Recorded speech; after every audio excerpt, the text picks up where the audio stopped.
And the hangout is live. Ladies and gentlemen, boys and girls, it's my exciting honor to introduce to you a potential concept that I've been mulling over for a little while in just wanting to chat about media and to cover some topics that maybe tend to get overlooked in the grand scheme of geek discussion.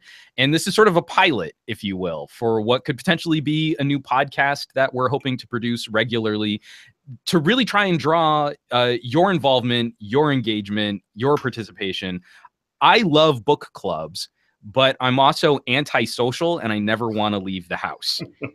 And so the Geek Book Club is sort of a love letter to that idea of once a month reading a great book, sharing our thoughts with other like-minded individuals, other folks. And, I'm excited. My buddy Andrew from Twitter, we've never even met in person, but we've been fast Twitter friends for a while now, was gracious enough to come on and help me co-host what will probably be a dumpster fire of a train wreck thanks to Hangouts. Not for the discussion, mind you. I feel we're going to have a fun discussion, but for the technical issues that we've even had just trying to get this pilot up and running, I wish we could show you his Twitter handle and his name, but Hangouts won't let us. So that's great. That's excellent. So this is the Geek Book Club. About once a month, we're going to tease a book. We hope it'll be an interesting read. The idea being that it's new to us. So maybe this is going to be a book that you've already read. Maybe this is something that you're going to sort of discover along the way with us. Maybe it's an old classic. Maybe it's something newer. But again, we're geeks, so you can be pretty sure that a lot of this stuff is going to veer somewhat more in the direction of sci-fi and fantasy and all that good stuff. And so Andrew and I, we were trying to put together what we thought would be fun for a pilot, and neither of us, much to our mutual embarrassment, had ever finished the comic book that we're going to be discussing today. And so I was really happy that you went with me, Andrew, on covering this one, because I have picked this graphic novel up 3 or 4 times in my comic reading history, and I've never actually read all of it in just one sitting. Really? Like little pieces here and there. I've read it over a period of months. I don't know what it is about this book where I absolutely adore where this story goes and the twist on sort of the classic superhero tale. And yet in my life, I've just never had the ability to sit down and finish it. And so you chewed it all up in one evening. You were like, yeah, let's do it. Let's go. Bam. Yeah. I pretty much got it. And I was just like on my tablet, like, I'll watch it. This is funny enough. Now I'm ashamed to admit it, but this is the very first Superman comic I've ever read. Really? Yeah. Wow. I know, it's intense. I've not even seen any of the new films. So Superman to me is Christopher Reeves and Superman Returns, really. So this was actually a really fun experience. So yeah. Right on. Okay, so this is actually, okay, so it makes me a little anxious that the first Superman I'm throwing you is a what if story. This is Superman Red Sun. We should just say what the name of the comic is. We're gonna take a stab at sharing our thoughts on Superman Red Sun. I'm expecting most of the people in the chat are gonna be like smacking their foreheads, going like, "How could you two numbskulls not have read this comic?" Yeah, it's pretty intense. It's a really fascinating alternate reality story, the way because we're both big Star Trek fans, and we're no stranger to alternate reality stories. We're just kind of a little bit used to having the goatee with it, so exactly. Yeah. I was gonna say Spock with a goatee, and that means he's evil. He's from the evil something universe. Now, okay, so just before we actually jump into the book, so if this is your first Superman comic, and you and me are I should introduce you as the keeper of the Star Trek GIFs on Twitter. You've got a treasure trove of the most amazing Star Trek moments captured in moving pictures. Yeah. And for all occasions. I don't know that I've ever been able to stump you with an occasion of sending me a Star Trek GIF. What kind of comics did you grow up with? I was more a Marvel kid, but my dad was a huge Batman fan. I have a lot of love for the Flash. He's my favorite DC character. And my wife is actually the Superman fan. in our household. Oh, okay. Yeah, she's actually the Soups fan, and we have near marriage ending arguments about who the better literary characters are between Batman and Superman. For me, a lot of my comic, like I like Batman. I've always liked Batman. Like growing up, like what was it? My first exposure to Batman, honestly, was Batman and Batman Returns, and so that drove me to some of the comics there. And it's pretty grounded. I like that a lot. Then I ended up going into more of the graphic novels. So V for Vendetta was a big thing for me. Yeah, and Watchmen. Which was I loved both of those, and I loved the art and all of those too. So yeah, that's been a lot of my stuff. I kind of been very narrow with it, but I'm really excited especially starting with this, kind of broadening my horizons with it. So yeah. So we've got a Wheelie Girl and Samuel Ventimiglia. I know you've told me how to pronounce your name, Sam. I'm so sorry. Hitting up some super chat action. Thank you so much for supporting the pilot on this. We really appreciate it. But Link 057 has already beaten us to the punch in the chat here about the premise for Superman Red Son, and that's Superman Redson. As this is a what if story, and the what if is what if Superman had landed in Soviet era Russia as opposed to Smallville, and had been raised in that kind of political socioeconomic environment as opposed to baseball and apple pie. And what then stems from that just twist in the premise of Superman is, of course, an entire world-changing series of events from what we understand in comics history. It really is subversive in the way that it handles common superhero tropes, bad guys becoming good guys become authoritarians.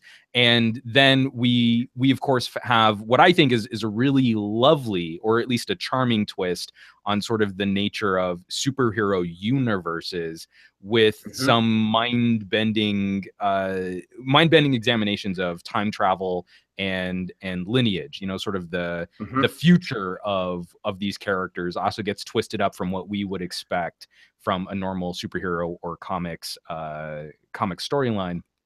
So just, kind of your reaction. This is your first Superman comic. I'm sure you're at least familiar through other media incarnations of Superman. I don't know that anyone really needs a Superman, Batman, Spider-Man origin story ever again. Right. So how did you feel about this taking, what was your reaction? You finished the book, you put it down. What did you feel about Superman Red Son and how it twisted up what you knew about Soups? It kind of rang to me as almost as kind of a tragedy, almost like a kind of a Citizen Kane sort of Superman psyche examination. Really? Yeah, I mean, he goes in with pure intentions and meaning well. And I don't know how spoiler heavy we want to get into it, but let's save the spoilers. I mean, again, so I love creating podcasts about things that people already know about, but for the few people that might not have experienced these, let's save a spoiler block for the very end, because again, a lot of this stuff, I mean, this was new for you before you picked up this, and so if anyone else is out there, we can spare them at least some. Yes. So yeah, it was really interesting to also just to see, the character, like especially the big characters completely 180'd on, how, because they're all already center around Superman and like Lex Luthor and Lois Lane, and how, like, we already know it's almost cliche what we know about their relationship to the greatest superhero of Metropolis. And it's fascinating to be able to see how they would react with everything is just turned on its head. And pretty much also we have a lot of characters who, I guess, say equivalent characters, because since it's most of this takes place in Soviet Russia, and so we'll have, like, I mean, we still have Lois Lane and Lex Luthor, but we'll have what was it? One of the characters, Pitor. I know I'm butchering his name, but he's an equivalent character to one of the the Smallville characters that Clark Kent grew up with, that he was kind of a and somebody in the chat will probably correct me, but that he was competing with a lot. And so you'll see a lot of like characters that are essentially equivalent characters in Russia, along with Batman. Who, there is a Batman in Soviet Russia. Batman. There's a wonderful Batman in Soviet Russia. Got a prop. Excellent. Yeah. As soon as I saw this on there, it was perfect. I love seeing Batman on a budget. You know. Well, and again, this is communist Batman, so it's all very practical. Yeah. Yeah, and I'm sure we'll get into that in a little bit too. But you know, there's like for Batman, for example, he's created like it's not Bruce Wayne, as I wouldn't really think, and sort of circumstances are similar as far as what happens to his parents, but the people are different that are involved with it, and it puts a really fascinating take on it, especially. As time goes on, because he lands in 1939 or 38, in my late 30s. Superman lands there, and it progresses through the decades. And for me, I have my unemployment history degree, so it's really nice to see that progression as I'm going through, viewing it what we know after the fact, with the Cold War, so, and how that all changes, because I mean, it goes. Nuclear weapons are pretty much just out the window at this point, because it's this. The arms race is superheroes. Now, didn't you feel that there was that little bit of a Watchmen style commentary on Soviet United States era Cold War tactics? Because like in Watchmen, we've got the ultimate nuclear deterrent in Dr. Manhattan. And that's kind of what Superman represents in this world, but that's not really been what Superman has represented. I mean, you've got Superman 4 in the movie where he rids the world of nuclear weapons. I've done such a thorough job of purging that from my mind. Right, but in our traditional Superman lineage, especially once we start looking at some of the Frank Miller stuff, nukes are still a very omnipresent threat. Superman can't protect us from a nuclear armed world. And in part, it's also because of his American or Western sensibilities that humanity needs to be able to act with some kind of free will. He's there to help us, but he's not there to control us. Yet here in this storyline in Red Sun, it really does seem that this Superman represents a much larger force across the planet. Oh, absolutely. What we're used to in a traditional Superman story. I know he's I like to think he's kind of like OCD Superman a little bit. He likes to micromanage, which you're kind of like he can't stand still for 10 minutes, and he's like, oh well, somebody down by Vladivostok needs my help, and so he can't. So it's like I had a little bit of. I was wondering a little bit how he could get everything done that he was doing, But of course, he's Superman. He can, he's faster than a speeding bullet. But well, isn't that? I think that's one of the interesting things that always befalls a Superman comic is to what extent or to what impact does Superman's powers influence the storyline, and are they consistent with the scope and the breadth of Superman's powers, right? Because Superman runs into this as a literary problem that he's too powerful. And so you have to create scenarios in which you can somehow, minimize or mitigate his power creep. It's kind of like a Dragon Ball Z storyline, right? He just has to more and then fight the bad guy, and then everything's fine. I think those are always best served in a dark side storylines where I can finally take the gloves off and I can show you how powerful I really am. Oh yeah, and I really felt like Red Sun took Superman's power level to a completely new level that we haven't really seen in other Superman media. Oh yeah, and it took it to the level that it became really the antagonizing force in a lot of ways. Where it was, it goes down to the micromanaging, but, along with free will, where if Superman's so powerful, he has X-ray vision. He can hear, you know, people talking in a submarine, you know, a mile underwater. Right. It's like, what level? It's like 1984 in a lot of ways. And, you know, if you think about it. So no, it definitely is. And that's an interesting, you know, that's what's so interesting, I feel, about Red Sun as commentary and then Red Sun as entertainment graphic novel comic, right? We get all the fun action-y stuff. We've got bad guys. We've got a Bizarro. Lex Luthor is causing problems for Superman. And yet we have a notion of communism. I am not a Marxist, so, you know, whatever socio-political or socio-economic philosophies people might ascribe to. But, you know, communism being a notion of sort of a populist or people's movement, government uprising with authoritarian figures that lock the people down. And Superman becomes the ultimate symbol of keeping the people under control, even though I feel, I mean, and maybe I'm off base in my you know, sort of one semester of history in college, understanding of communism. But I've always found that to be an interesting juxtaposition when we look at authoritarian regimes. But Red Sun is the perfect metaphor for creating the ultimate authoritarian regime.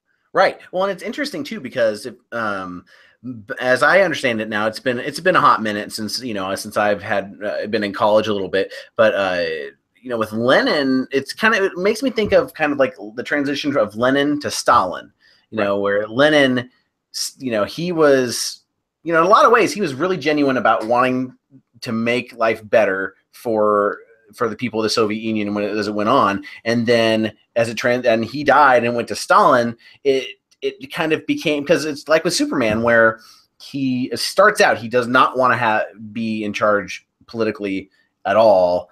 He's very much kind of core Superman, like the way we know him, with the exception of, you know, the being raised communist with those values, and then kind of transitioning to the political scene and becoming his own worst enemy. Right.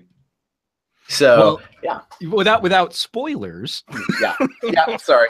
There is a sense. So this is why I thought it was so interesting when you felt that this became, not necessarily tragic, but maybe, I don't know what word I want to use when you bring up a film like Citizen Kane. Like, there's a longing or there's a regret. That was a sense that you left with this book, because I finished Red Sun. I finally finished it in one complete sitting, having read the ending sort of as its own separate little block, and finally putting the whole story together front to back. That there was something really hopeful about that ending for me, something to kind of celebrate, or sort of a return to form. Like, we can take Superman on this extraordinary journey, a completely new universe to experience Superman in. But by the time we get to the end of that story, there has to be something that you can still throw on like an old blanket, you know, something comfortable, something familiar, and something that can return the story to what we know about Superman, or what we appreciate about Superman. I think it's funny because there have been so many of these, like, I got my wife this old Superman comic where it's Lois Lane who gets shipped to Krypton, and it's the big what if twist. And by the end of the comic, because this is like, I think this is a 1940s or 1950s comic. By the end of the comic, they have found a way to strip Super Lois Lane of her powers and return them to Superman, because that's the right thing to do. That girls can't be superheroes. It has to be Superman. Oh, gosh. It's like the most misogynistic thing ever, and it's hilarious. Oh, man. Not that Red Sun pulls that, where it's like, we set everything right in the universe, and now everything's exactly the way that you understand it to be. But I felt that there was like a cycle or an homage or a sense of history that Red Sun could tap into, that I found very comforting. I found very hopeful. And so it's kind of funny walking away from the story to have such a different experience or such a different reaction to this book. I think in part maybe you're taking more of the direct history, you know, sort of the authority, the communism, because communism's bad and it's evil. And we've got to fight it on all fronts. That's sort of an interesting split in reactions there. It is, it is, and I don't want to get too much into spoilers on it as far as the end, and there is a kind of an uptick,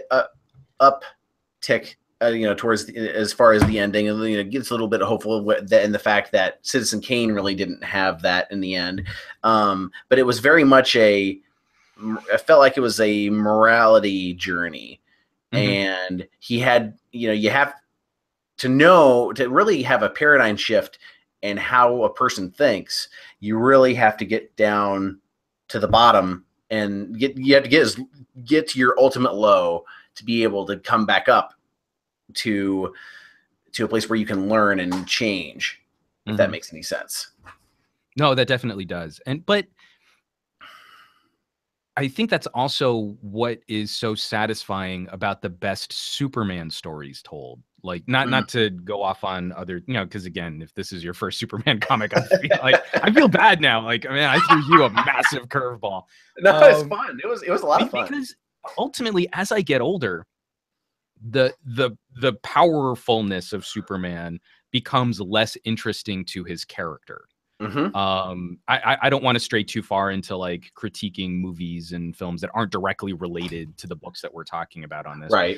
But, you haven't seen Man of Steel and Batman v Superman. And I feel like in those films, we lose sight of what makes Superman interesting. And as I get older, I love this notion of the man who lives in a paper world who has to be the shield for people who are weaker than him.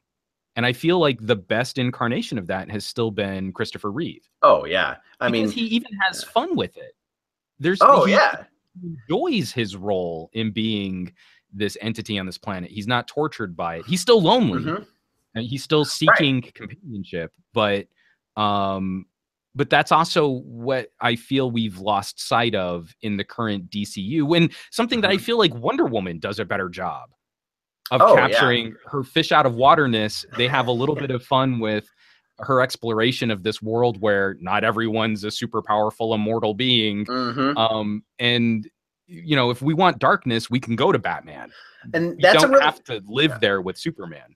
Right. And when that's and it's sad that a lot of the current media that's out for DC has taken this long to really realize that, because it's going back, and which a lot of what we've thought about with this whole experiment is even just thinking about how you can go back to the source material and it becomes like strip away all the extraneous materials and go back to the core of what these stories are, and they still work.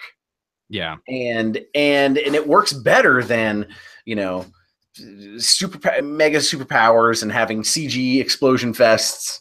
It all distracts from it. And what draws people into these stories are the human factor. It's the human, I guess in Kal-El's human experience. From Panzer Z in our live chat, Patty Jenkins on Wonder Woman says she took much of the inspiration from the old Reeve Superman films. And if I have to believe that that's true. I love that sense of play and protection. And that's something that also, I think this is what Red Sun does a really good job of examining, is how could that notion of protection, or how could that notion of control or of organization, just organizing a perfect society, be corrupted? And how could that actually run counter to what it is that you were trying to achieve in the first place? The road to hell being paved with good intentions. Oh yeah. Well, and even to think of, can there even be such a thing as a perfect society? Where like reaching for that which is unattainable, and in the pursuit of trying, the goal, like the journey towards that is more important than the goal, and it's losing sight of that can corrupt it all. So, and that was a really interesting aspect of watching this journey go through. So, and especially with somebody who's supposed to be infallible, go through this journey and find out that they're very fallible. Yeah, well, and watching him realize his or watching him recognize, I should say, his humanity or his errability, his flaws. Okay, so I want to shift gears a little bit because we mentioned that there are all these different counterparts. One of the things that's always struck me odd about this book is where they've decided to place some of the different counterparts. So you mentioned, it's not really a spoiler. The Batman in this universe is not Bruce Wayne. He's another sort of disaffected Russian national who becomes sort of a subversive agent in that culture. But for a lot of the American side of the equation, the Metropolis side of the equation, those characters still hold true to their normal comic roots. And so we get a Lex Luthor who's a technological industrialist, sort of an Elon Musk on steroids figure in this society. Lois Lane, a reporter.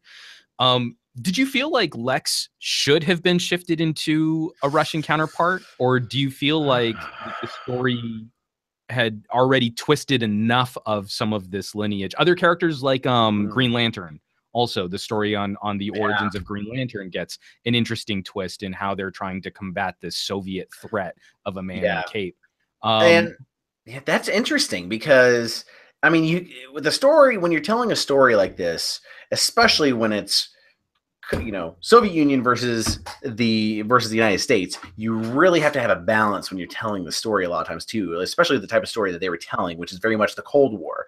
And with Batman, it makes sense to have him be in the Soviet Union the way they portrayed him. With Lex Luthor, a lot of how they've portrayed Lex Luthor, especially within the last few years, has been kind of an industrialist, which makes perfect sense for a mid-20th century United States. So it makes a lot of sense for Lex Luthor to be that. Like I feel like Lex Luthor would not have thrived as a character as much in the Soviet Union under those circumstances, especially if he's having to compete with Superman on that. Like, right. I mean, it would have changed the whole dynamic. He would have been competing really for recognition in the party rather than for Lex Luthor, I feel like.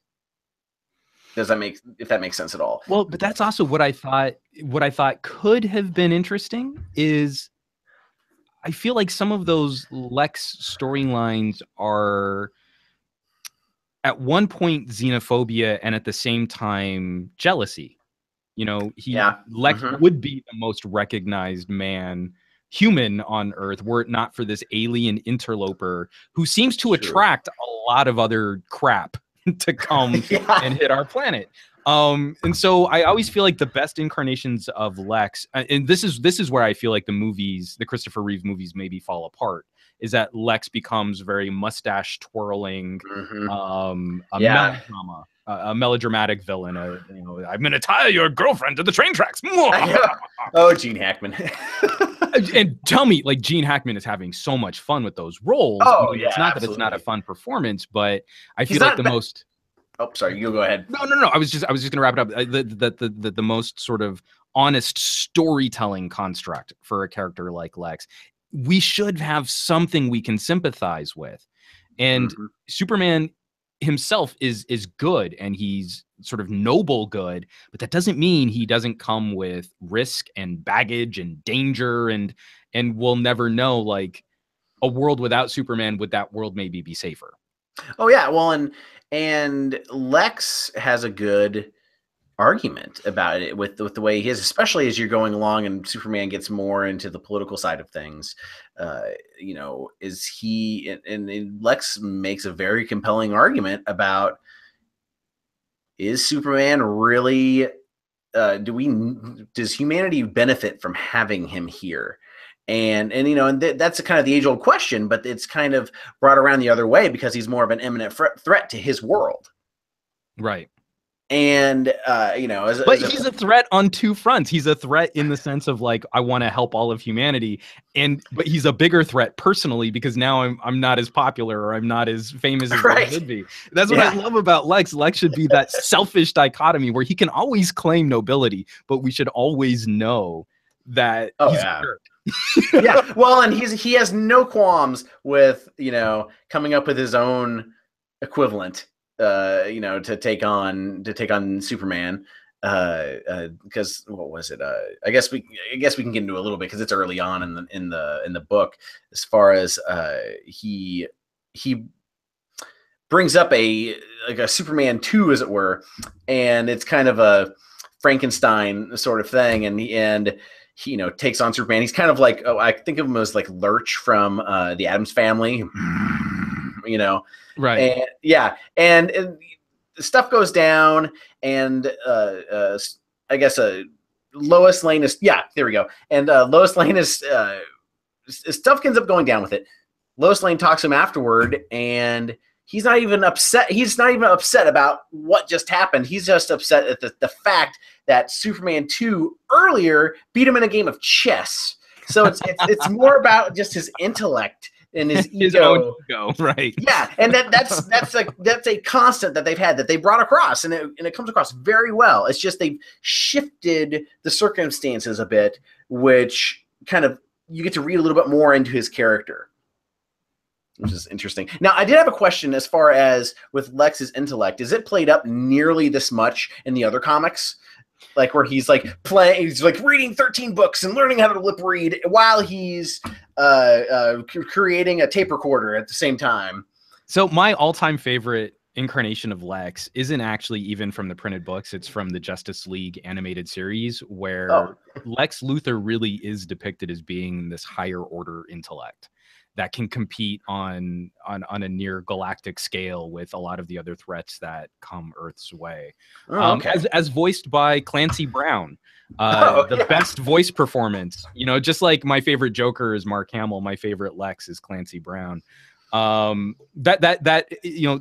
feel like they're maybe condensing some of Lex's ability. Like, there's just not a lot of time for exposition. You brought up a note that you really would have liked to have seen this as some sort of longer form series. And I'm kind of getting the sense maybe something like a Watchmen, right? Where you've got the supplemental, the Tale of the Black Freighter? I've got it over there. Yeah, something like that. Yeah, having it, because it's divided into 3 parts. It's 3 parts, kind of like the origin as it is. Like the emergence of Soviet Superman, then kind of like the center area, and then the third act. It's like 3 acts basically, and I feel like it would have benefited from being a longer run, because they kind of it's like trying to condense an epic story into like Ender's Game into one movie. Oh, you've heard me bitch about that. Yeah. Well, it's like, don't worry, I was the same way whenever I went and saw it. But yeah, I think it would have benefited from having a little bit of freedom to spread that out a little bit and build the world a little bit more, because it's a compelling world. He made it very compelling, and there's a lot of richness to it.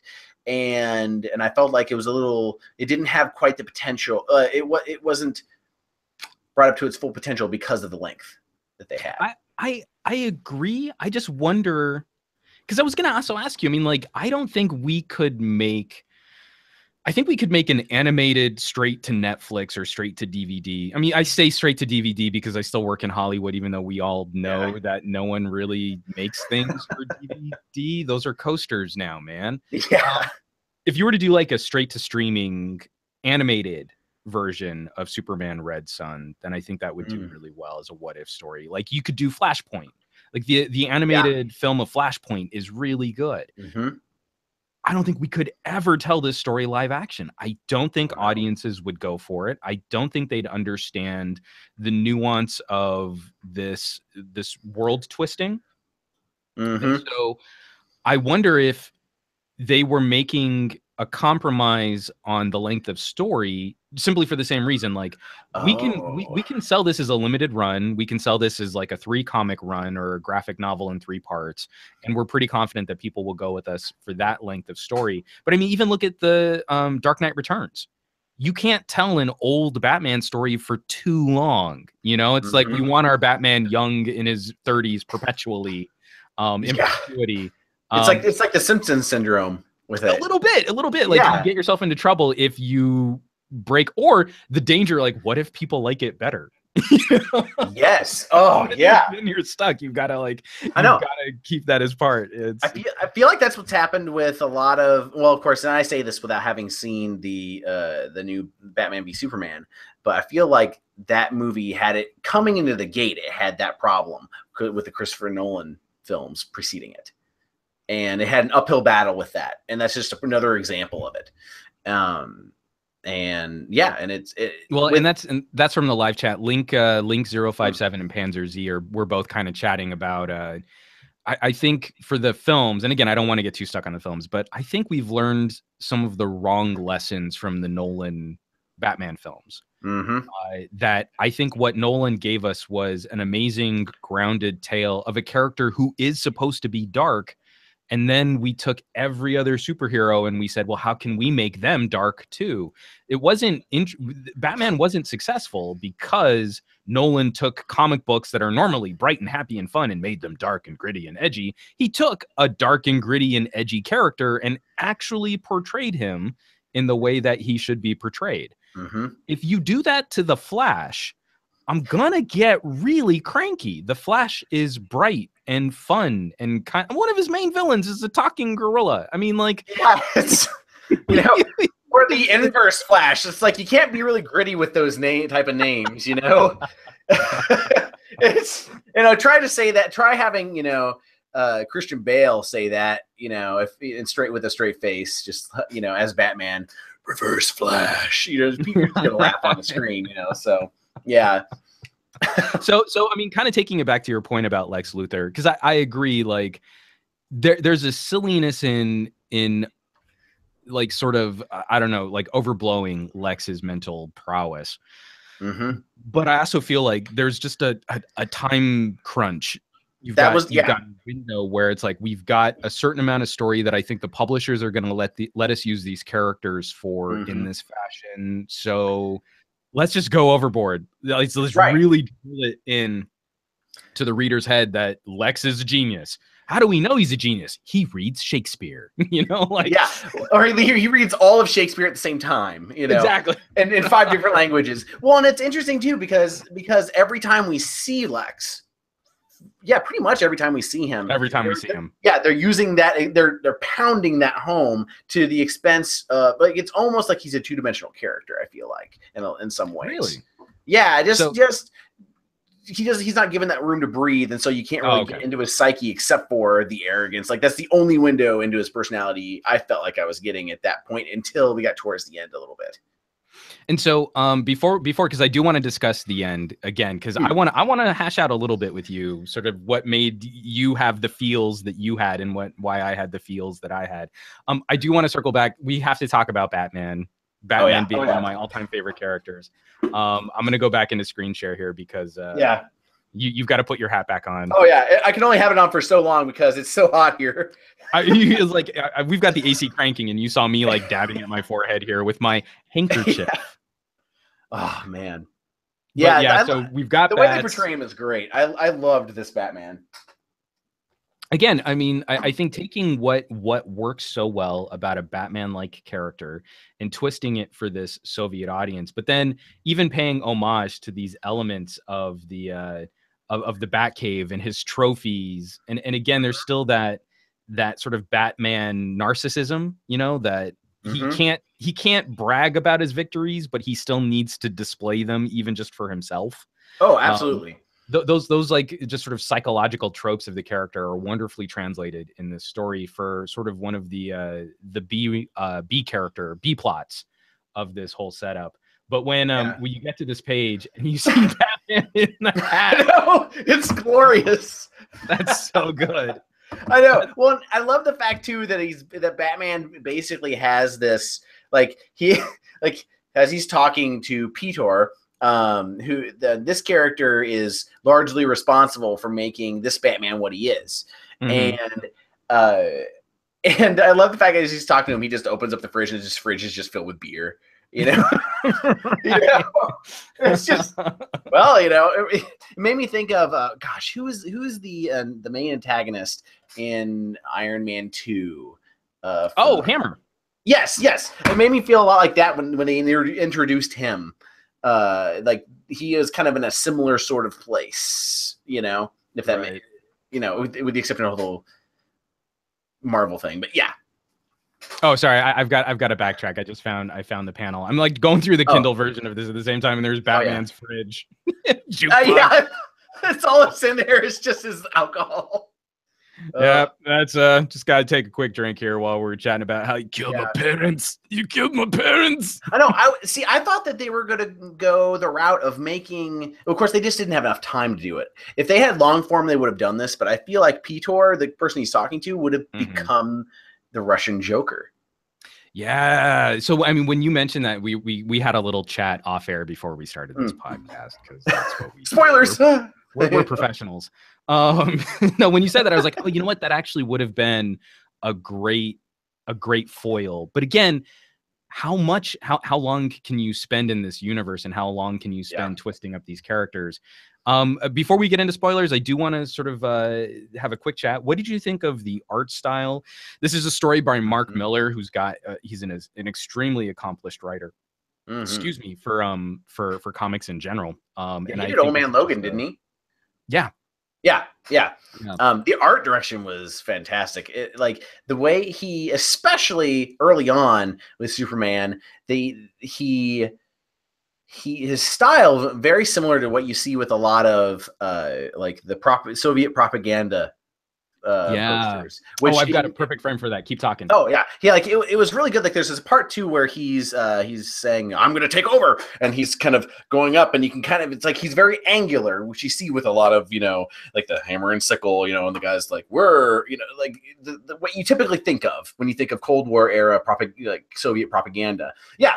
And it's iconic, like to the point of, you know, like the way that you would need a Superman story to be. It's kind of like it lends itself really well to it. And even as it gets like when you get into the Batman section, it gets gritty and personal, and you like to the point where like you get up so close to Batman, you can see just how long his 5 o'clock shadow is. Right. And you know, and as it goes along, it kind of like it goes from being rather clean to getting gritty and down and dirty as it progresses, really, and it really drew me in quite a bit, and it helped articulate the story and get the sense, as it were, you know.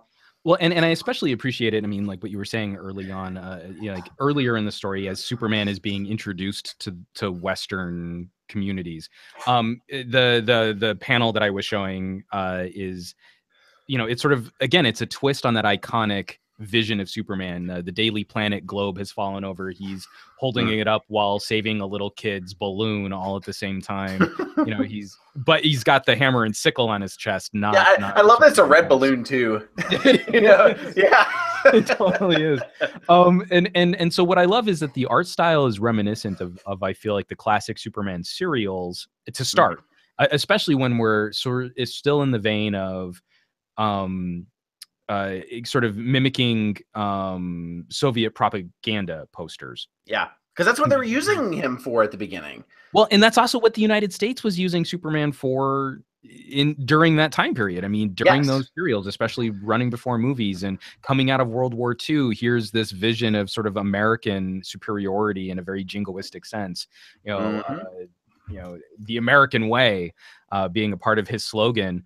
Again, it's this whole comic book serves to really wonderfully subvert that classic sense of Superman and Americana without being, I feel, you know, an overly political statement about the nature of American society. Yeah, you know, not like what Marvel was doing with Green Lantern. No. It was DC. It was I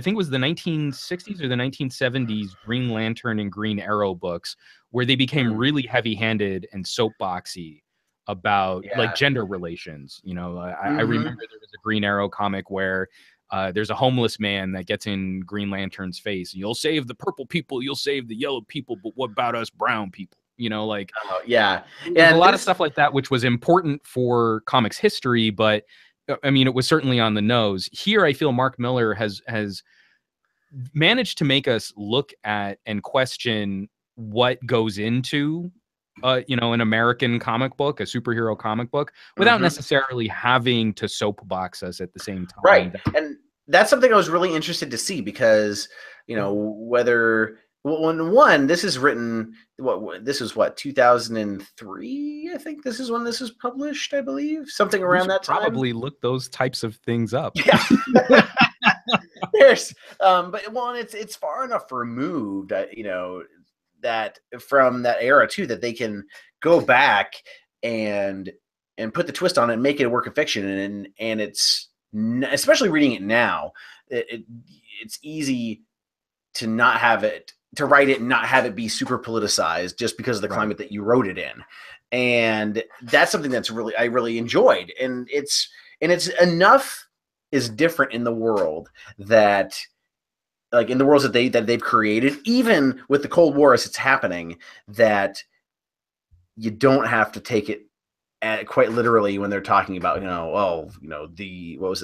U.S. capitalism isn't working and blah blah blah, along those lines, where you can take it in the fantasy world that it's taking place in, and not have to draw anything from it, because it's removed enough from it and stylized enough that that you can kind of steer clear of that, which I found very nice. Which is that's got to be a really difficult line to walk, because again, it's I think he's spoon feeding us the right stuff in, like, for example, when we're complaining about Lex being just sort of a little over the top, it's like, I've got to jam the spoon down your throat of telling you exactly what Lex is, because we're not going to give him a whole issue just to for exposition. But at the same time of managing to balance that against what's important about a comic book storyline, what's important about a Superman story, and what lessons can we learn from all of that? Again, without getting too heavy-handed or too political.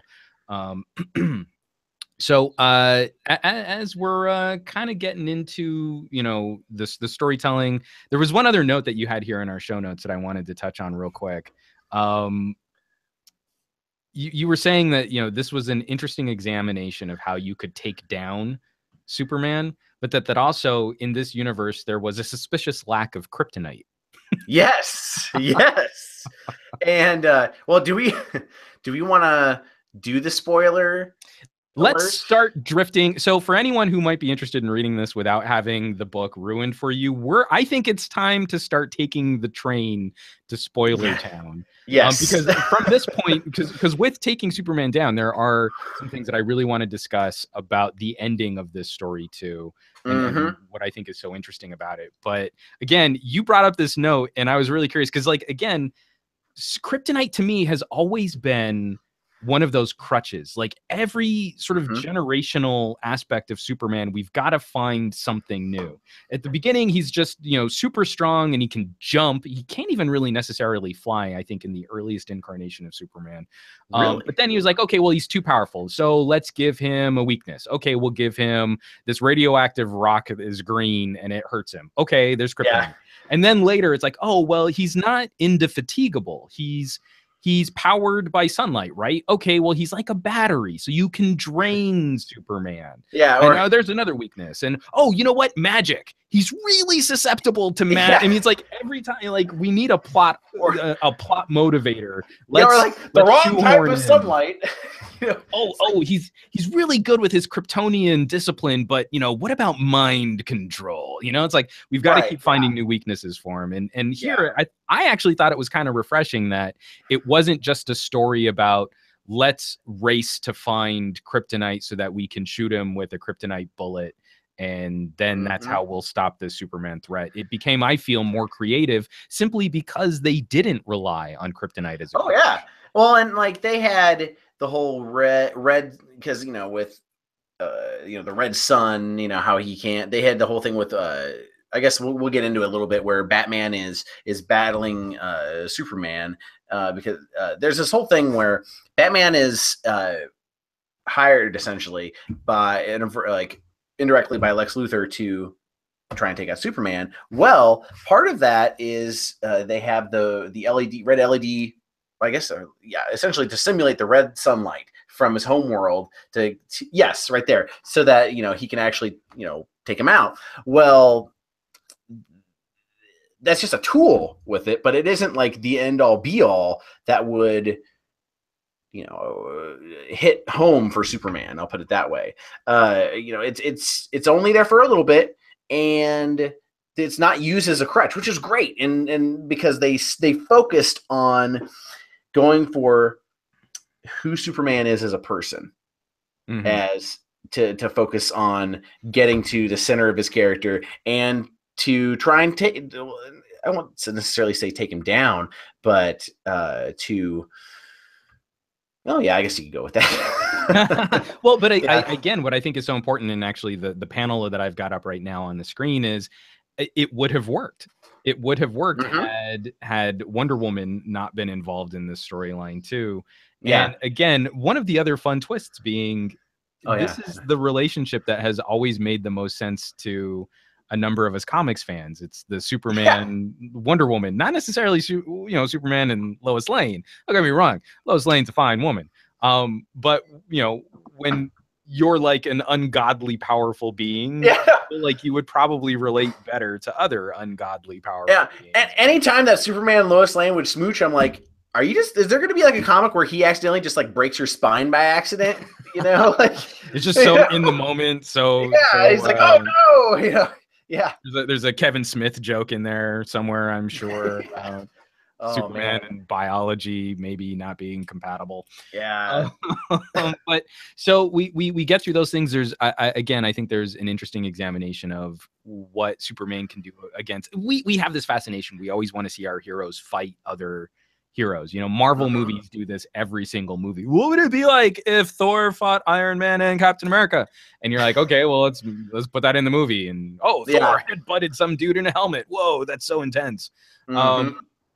We always have to keep doing that. So again, like from The Dark Knight Returns, that classic Batman Superman fight, we had to have some sense of that here in Red Sun, where can ingenuity beat an all-powerful being? And again, how close can we really get? But it never really gets to play out. We always have to have some interloper or something happen where it stops the plan or halts the plan. It's like we can't ever really let Superman lose. Well, I think this would have been good. This is another point where the length, I think, causes it to suffer a little bit, because I think it would have been really nice to have at least two separate fights between Superman and Batman, to have have one where, say, Batman fights Superman, Batman loses but gets away, but learns from it and then comes back again at it, and then have a different twist with it.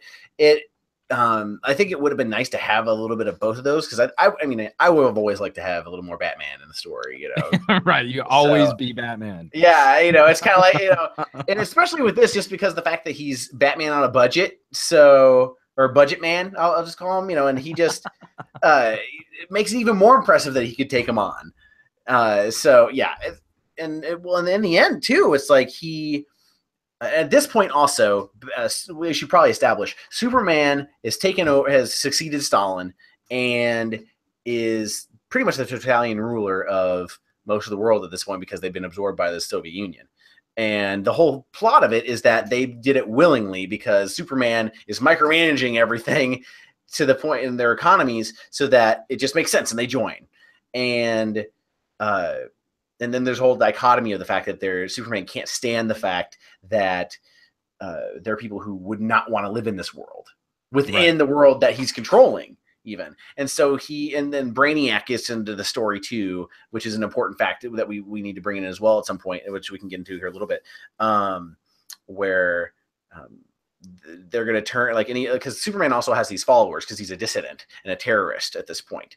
And there's the whole thing of, are you going to get lobotomized and be reprogrammed, or would you rather die? Well, and that's where this comic starts to take that darker authoritarian turn. Is it's not so much that Superman is just able to control every aspect because he can fly around. It's that there are now these. Again, it's sort of a commentary on the notion of an authoritarian dictatorship, in almost a sort of a successful North Korean kind of flavor. Yeah, if North Korea has Superman, oh god. Yeah, right. So if you were a dissident, this is how we could make you a productive member of society again. Yeah. And that's where I feel that this book does something really clever and this is we're firmly into spoiler town now. So yeah. I think I sailed this into that bay. Yeah.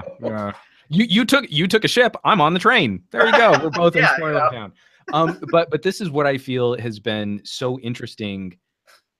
I don't think it's ever that compelling if Superman wins or loses a physical fight. That's just sort of the natural course of comics. You've got to put him up against a Doomsday. You've got to put him up against a Zod. You've got to do these things. These are the things we know about this character. But what this comic does that is so clever is I feel like in one of the best, most succinct ways possible, we have a Lex Luthor that actually does beat Superman. Yeah, he not only does he beat Superman, but he makes Superman realize that he's wrong. Yeah. And in the end, Superman calls him friend. And even in the beginning, before all this goes down, Lex Luthor's saying, "Boy, in another world, if only he had landed here in the U.S., we would have been the best of friends." And I know they became better friends in this than the other way around. Well, in the last second. Well, but isn't that totally comics though? It's like in the last page. Yeah. Oh, and this is how I win. Okay. Yeah, pretty much. Because this is also what's exciting, and again, in how well constructed. Why I think Superman Red Son has resonated, and why I'm embarrassed to say that it's taken me so long to actually read it in one complete sitting, is from the writing style being a bit more propaganda-y and more into the Soviet climate and that sort of exploration early in the storyline, getting to the end of the storyline, we're watching the art direction change through that gritty era. The world is in conflict and Superman's gonna make it right, and that's a really dark and kind of an ugly facet to the side of the story. Getting into the end where Lex Luthor, the human, finally points out to the alien how he's wrong and why his vision for this world isn't correct, why humanity shouldn't be operating this way. And then even down into the art direction, we see a subtle shift in the tone of the drawings, of down to the lettering of the thought bubbles from Superman as we go farther and farther into a future that Superman gets to witness and can appreciate that by removing himself from this planet, from this culture, that he can see the impact of his deeds, and he can see how humanity is able to govern themselves and to make a better society from learning the lessons of the past. And again, that's why I kind of walked away from this book with just that little bit of hopefulness. If our society could learn from the dark times, like the society of Superman Red Son, I think we'd all be in better shape. I think the world would be a nicer and kinder place. I think the one thing that maybe gets a little naive about Superman Red Son is it seems from generation to generation, we sometimes forget the lessons of the past.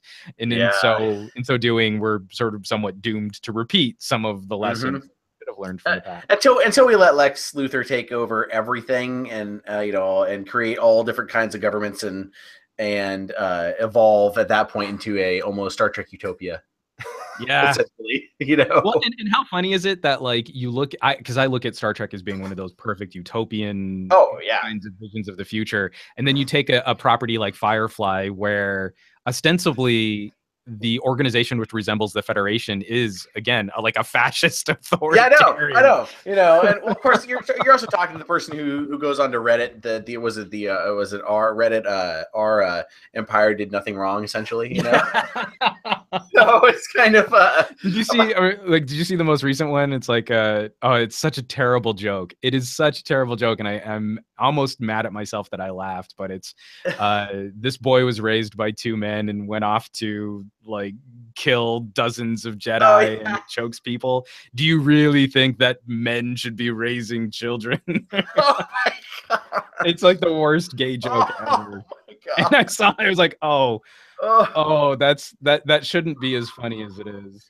Oh man, yeah. Oh, well, the disclaimer being, I am in full support of homosexual couples and trans couples, and basically any couple that wants to raise a child.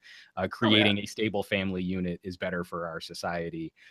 But still, that was a funny Star Wars joke. Oh yeah, well, it's that you're getting into that where the whole. Like it's pretty much just seeping of joking sarcasm that those types of Reddit threads. So you just have to kind of expect that.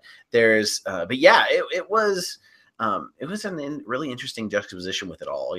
There is one thing I went into this kind of going into. I didn't know a whole heck of a lot about Brainiac, really. So this is.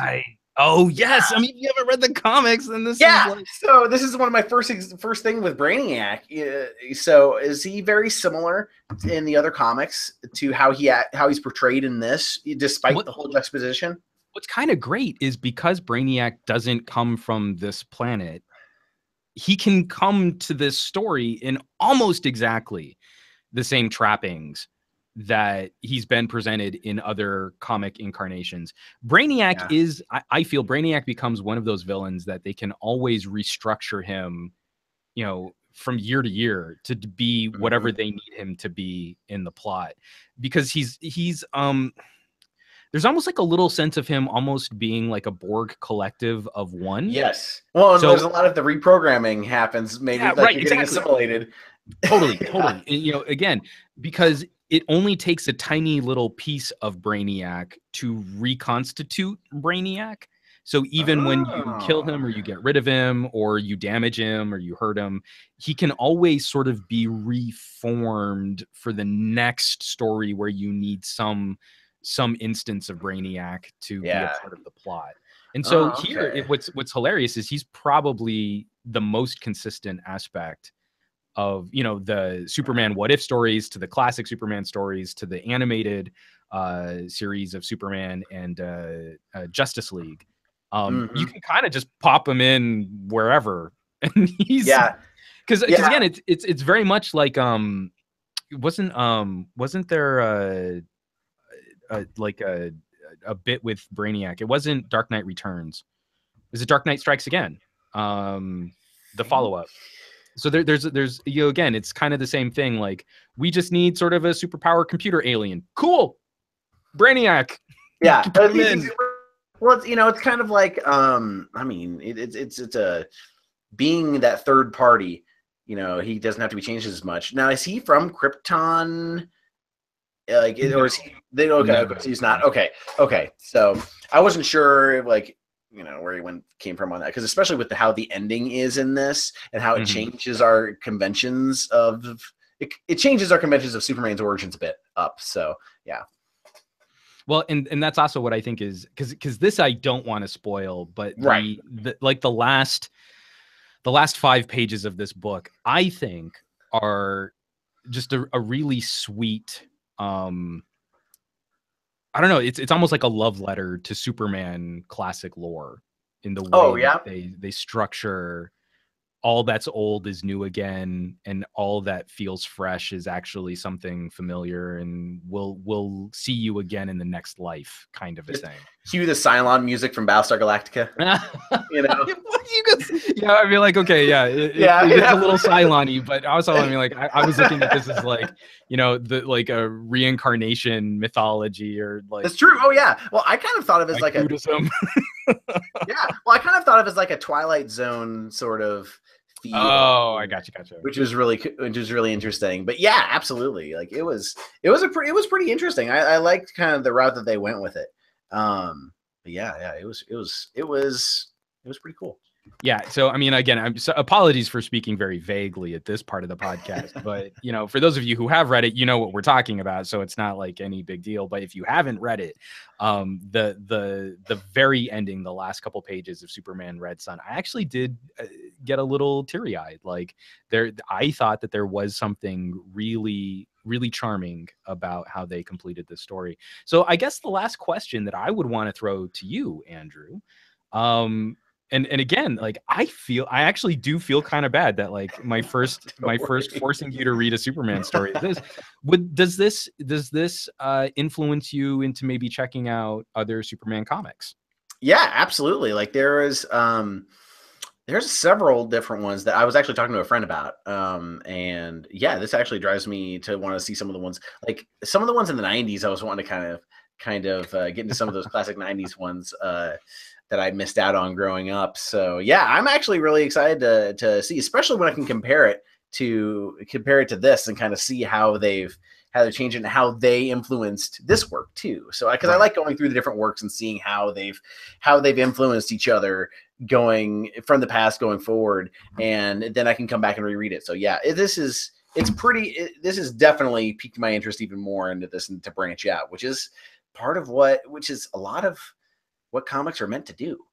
Yeah, well, and to help us sort of explore the stories of mythology, but in a more modern trapping or a more accessible trapping. You know, like there's parts of a good Superman story should start to resemble the Iliad. You know, there are parts of a Batman story which should start to resemble Gilgamesh. You know, like we need. I feel, excuse me.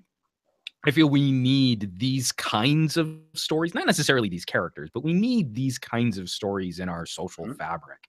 And I know that comics often get a bad rap, being sort of like a junk food for kids. But when done right, and I think Red Sun is a great example of one of these stories done right. I feel that they can be a really fun way to explore some of these journeys, some of these topics, some of these hero stories. And so Panzer Z in our chat, they made The Dark Knight Returns into a movie. Peter Weller, great old Batman, voice of RoboCop. I mean, come on. Oh that yeah, was brilliant casting. That was really, really well done. I mean, I'm always pro Peter Weller for to be in anything really. So ever since RoboCop, I've always been a fan of his. Oh, totally. Oh, totally. I got to meet him. We did a casting with him. Oh gosh, he was okay. So out of the booth, I used to work in voiceover. Anyone who's followed my channel would know this. Out of the booth, one of the kindest, most gracious. I mean, he's sitting in the lobby. People are freaking out because it's Peter Weller and he's telling stories. And like, there are a couple other people that he knows in the lobby. And so they're just like shooting the shit, old time Hollywood. It's just beautiful. He gets in the booth and he is ultra intense, but like, just like on it. This is a man who has consumed scripts and characters and writing for his entire life, and like there was no need for directing him. Again, it's like why I get excited about a performer like Clancy Brown as Lex Luthor, because I got to record him actually on a commercial campaign, and I didn't have to do a damn thing but push record. Like, yeah, these are individuals who are like at the height of their cognitive powers, performers, and just understand themselves so well. Peter Weller was absolutely phenomenal to work with. I can't even say like work with. I mean, like to work for, because again, I pushed the big red record button, went off, made myself a sandwich, and Peter Weller was just brilliant. Like that's all that was required of me in working with Peter Weller. So to that same token, and in like Panzer Z, what he's saying here, Red Sun to me becomes one of these properties that, like Flashpoint, like Dark Knight Returns, it's actually kind of upsetting to me that maybe this hasn't gotten the animated feature treatment. There's so many wonderful DC animated features where I feel like the DC live action films are just now starting to find their footing. That Red Sun would be a perfect property for something like that. It would. Well, and I think there was a lot of the reason why they haven't done it before now. A lot of it's just their fear. The fear I feel like is in Hollywood, the fear of backlash over a communist Superman like is still there. It's kind. I mean, it's kind of like with the backlash that they was it the Game of Thrones creators are doing with their new the Confederate show that they're doing, and like they knew there was going to be that, but it's like there's. But you know what? Like, because that backlash right now, I think is the perfect advertising. Again, if you can subvert Superman, baseball, apple pie, Superman, then I feel you could create either a feature like they did with the Dark Knight, or like a limited run series, like a 10 episode animated series. Yeah. Very much in the style of something like what is it? The Man in the High Castle? Yes. That would be great. Again, we get this sick thrill out of like, well, what if the United States lost a fight? There's something you can do there, and I think Superman is a perfect property to help us explore some of that. And if it's one of the animated, properties, then I think it's a little less dangerous to people. It's just a cartoon. Agreed. Kids watch them cartoons. Right. Yeah. Well, and it's one of those things that I was actually watching your other old series, the movies you may have missed, was Princess Mononoke, and how in the U.S. we still can't get the psyche can't get past the fact that people think in the U.S. that cartoons are immature. Yeah. And, in this sense, it could help subvert that and get it, that misconception could help this actually get it to audiences. It's kind of like, was it like, on the other side of the spectrum as far as comedy, like Rick and Morty, like it's much more sophisticated than you would think it would be. Totally. Well, and we've had a pretty good track record, a pretty good history of shows that I feel have Venn diagram overlapped audiences. Like going back, we've been going back and watching classic Simpsons with Lex. Oh yeah, my daughter Lex. Yeah. That's only a little bit by design, because people look at me funny, and then I say, well, she's gonna grow up to fight the scourge that is Superman. What? Well, what the problem is those damn aliens taking our gerbs. But when we look at those properties, I think now is the right time. And the flip side of that is, I think DC has done phenomenal work in bringing, because as comics fans have grown up, comics have grown up, and I think the DC animated universe has actually done a really wonderful job in helping that transition along, that you can kind of take a more mature story a little bit more seriously. Again, I'm going to point to something like Flashpoint. Flashpoint is appropriately dark. It's appropriately ugly, and with good reason. It fits. It's very much in keeping with the style of that story, and it's not for kids. It's not for little kids. Even in a way that the TV show is, I think, acceptable for a broader range of audiences. Flashpoint is really more for the grown-ups in the audience. And when a lot of like the Batman animated stuff has been like the Batman series, Batman Beyond. Or with what happened to Robin being made into the little Joker, and get this theme. But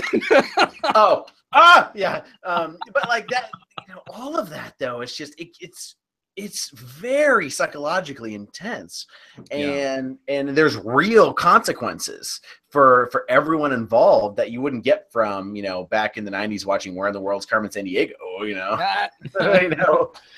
Well, I mean, and I'll not have anyone dissing Rockapella on this show. Oh, I know. Oh, yeah. Well, yeah, that was the game show that I loved. Yeah, there was also like that cartoon that they had too, where they never caught her ever. Oh, right. No, I wasn't a big fan of the cartoon. Yeah, I wasn't either. Yeah. I wanted more of the game show stuff. So, Superman Red Sun, I did look it up, published 2003, won many awards in 2004, story by Mark Miller.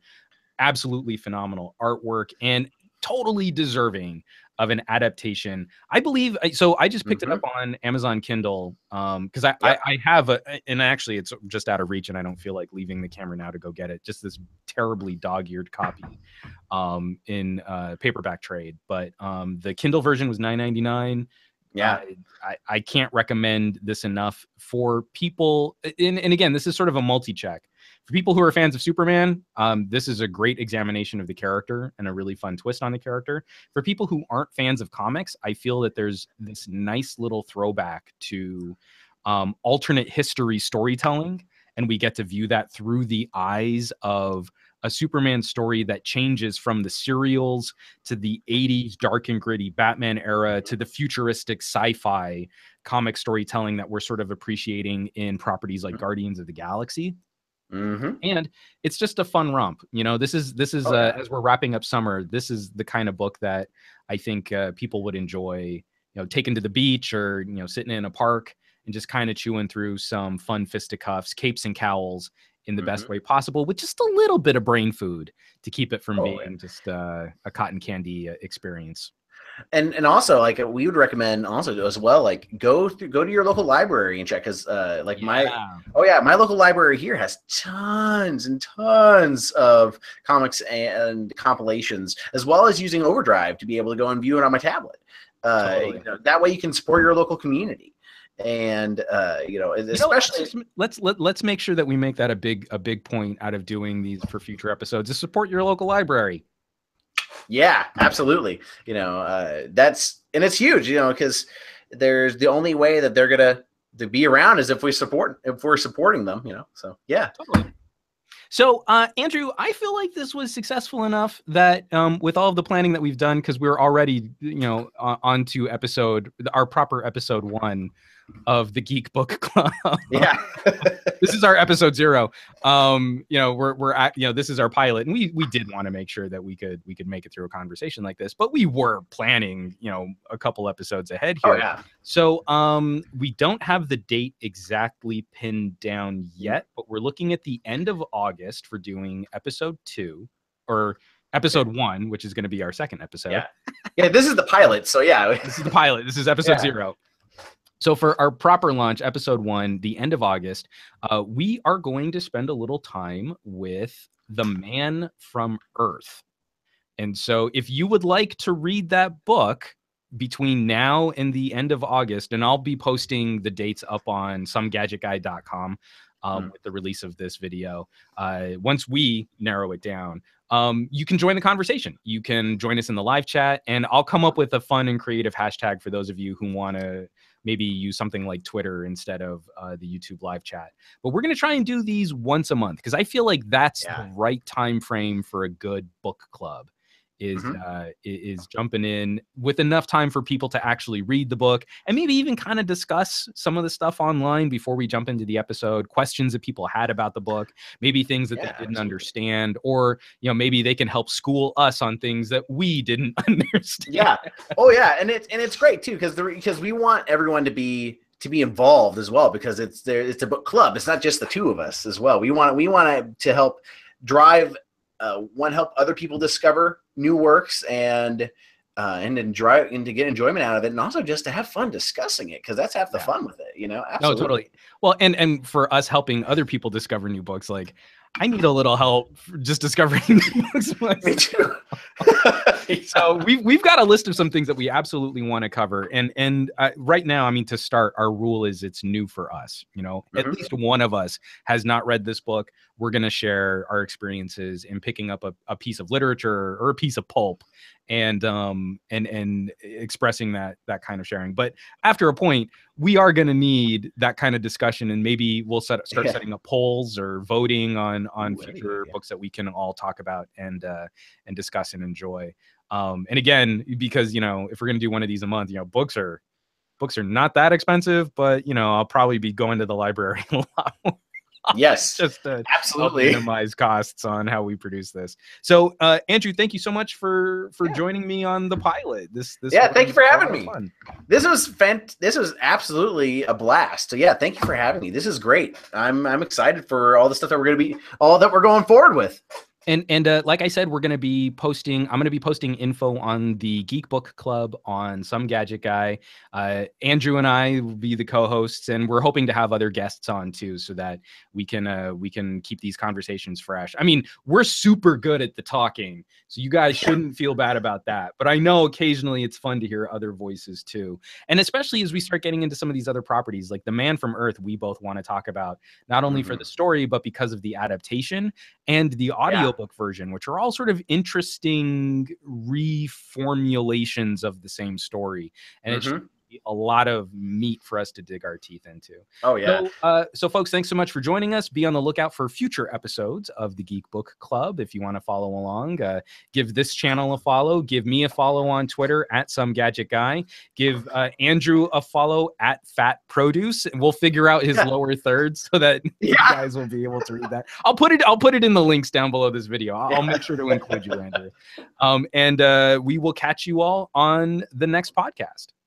Yeah.